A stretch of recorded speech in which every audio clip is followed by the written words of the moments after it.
ಭರತ ಶತ್ರುಘ್ನನ ಮಡದಿಯರು ಕೂಡ ಹಾ ಹಾ ಜನಕ ರಾಜನ ಮಕ್ಕಳೇ. ಜನಕ ರಾಜನ ಮಕ್ಕಳ ಒಂದೇ ಒಂದು ಗೊತ್ತೇ ಇರತ್ ನೋಡಿ ಅವ್ ಮ್ಯಾಗ ನಾವು ಹಾ ಹಾ ಪುಣ್ಯಾತ್ಮರೇ. ಹಾ ಹಾ ಇಲ್ಲಿ ಒಂದು ವಿಷಯ ಹೇಳ್ತೀನಿ ನಿಮಗ. ಹೌದು 14 ವರ್ಷ ರಾಮಗ ವನವಾಸ ಆಯ್ತು, ಭರತ್ಗ ಪಟ್ಟಾಗಬೇಕಂತ ಕೈಕಾ ಹಾ ಹಠ ಹಿಡಿದು ಆಟ ಹಿಡ್ದಾಡ್ರಿಪ್ಪ. ರಾಮಗರೇ 14 ವರ್ಷ ವನವಾಸ ಬತ್ತು ಹೊಂಟ ನಿಂತ. ಹಾ ಹಾ ನನ್ನ ಗಂಡ ಎಲ್ಲಿರ್ತಾನ ಅಲ್ಲೇ ಇರ್ಬೇಕು ತಿಳ್ಕೊಂಡು ಸೀತಾದೇವಿ ಬೆನ್ನತ್ತಿ ಹೊಂಟಳು. ಏ ಬೆಣ್ಣ ಹತ್ತಿ ಹೋಗ್ಯಾಡ್ರಿ. ಹೌದಲ್ಲ? ಹೌದು ನಮ್ಮ ಅಣ್ಣ ಎಲ್ಲಿರ್ತಾನ ಅಲ್ಲೇ ನಾನು ಇರ್ಬೇಕಂತ ಲಕ್ಷ್ಮಣ ಹೊಂಟ. ಲಕ್ಷ್ಮಣ ಹಾದರ್ಲೆ ರಾಮದೇವರ ನನಗೆ ವನವಾಸ ಬಂದಾದ ತಿಳ್ಕೊಂಡು ರಾಜ್ಯ ವೈಡೂರ್ಯಗಳನ್ನ ರಾಜ್ಯದ ಪೋಷಕವನ್ನ ತೆಗೆದಿಟ್ಟು ಹಾ ಹಾ ನಾರ ಬಟ್ಟೆಯನ್ನು ಉಟ್ಕೊಂಡು ಹೊಂಟ. ಹೌದು ಉಟ್ಕೊಂಡು ಹೊಂಟ. ಹೌದು ನಮ್ಮ ಅಣ್ಣ ಹೊಂಟಾನಂದ್ರೆ ಈ ರಾಜ್ಯ ಪೋಷಕತ್ವನ್ನ ನಾಯನ್ ಮಾಡ್ಲತ್ತ ಲಕ್ಷ್ಮಣ ಕಳೆದಿಟ್ಟ. ಹಾ ನಾರ ಬಟ್ಟೆಯನ್ನು ತೊಟ್ಕೊಂಡ. ಹೌದು ಅವಾಗ ರಾಮದೇವ್ರು ಹೇಳಿದ ಮಡದಿ ಸೀತಾಗ, ಏನಂತ ನನ್ನ ಬೆನ್ನ ಹತ್ತಿ ನೀವು ವನವಾಸಕ್ಕೆ ಬರ್ಬೇಕಾದ್ರೆ ಈ ರಾಜ ಪೋಷಕ ಎಲ್ಲ ತೆಗಿಬೇಕಂದಾಗ ಎಲ್ಲಾ ದಾಗಿನವನ್ನ ತೆಗೆದಾಳ. ಹಾ ಕೊಲ್ಲಾಗಿನ ಮಂಗಲ ಸೂತ್ರ ಒಂದು ಬಿಟ್ಟು ಕಾಲಾನ ಕಾಲುಂಗರ, ಮೂಗಿನಲ್ಲಿರ್ತಕ್ಕಂತ ಮೂಗುತಿ ಆಭರಣಗಳನ್ನೆಲ್ಲ ತೆಗೆದಿಟ್ಟು ಹಾ ಒಂದೇ ಒಂದ ನಾರ ಬಟ್ಟೆ ಸೀರೆಯನ್ನು ಉಟ್ಕೊಂಡಾಳ. ಏ ಉಟ್ಕೊಂಡಾಳಲ್ರಿಪ್ಪ.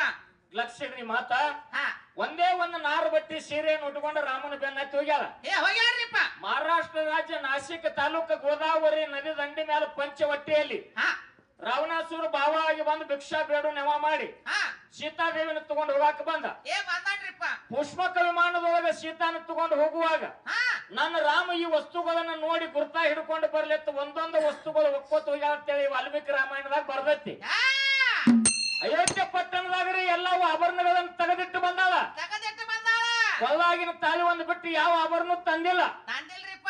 ಪಂಚವಟ್ಟಿಯಿಂದ ರಾವಣಾಸುರ ಸೀತಾದೇವಿನ ಒಯ್ಯುವಾಗ ಲಂಕಾ ಪಟ್ಟಣ ತಕ ಹಾ ಒಂದೊಂದು ವಸ್ತುಗಳನ್ನ ಗುರುತಿಗಾಗಿ ಒಗದು ಹೋಗ್ಯಾವ ಅಂತೇಳಿ ರಾಮಾಯಣದಾಗ ಬರ್ದಿಟ್ಟಾರ ವಾಲ್ಮೀಕಿ ರಾಮಾಯಣದಾಗ. ಹಾ ಹಾ ಈ ಆಭರಣಗಳ ಎಲ್ಲಿಯೂ ಬಂದು ಏನ್ ನಿಮ್ಮವ್ವ ಕೊಟ್ಟಲು, ಅಥವಾ ಗೊತ್ತು ಎಂಟ್ರದಾರ್ನಿ. ಇವು ಎಲ್ಲಿಯೂ ಬಂದು ನೀವು ತಪ್ಪು ತಿಳ್ಕೊಬೇಡ್ರಿ. ಅಪ್ಪ ಮಗನ್ ನ್ಯಾಯ ಅದ ಇದು.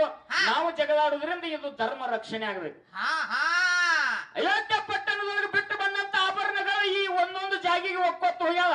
ಹಾ ಈ ಆಭರಣ ಎಲ್ಲಿಯೂ ಬಂದು ಎಲ್ಲಿಯೂ ಬಂದು ಯಾರು ಕೊಟ್ರು? ಇಲ್ಲ ಹಾ ಕೊಂಡು ತಗೊಂಬಂದ ಪತ್ತಾರ ಅಂಗಡಿ. ಹೌದು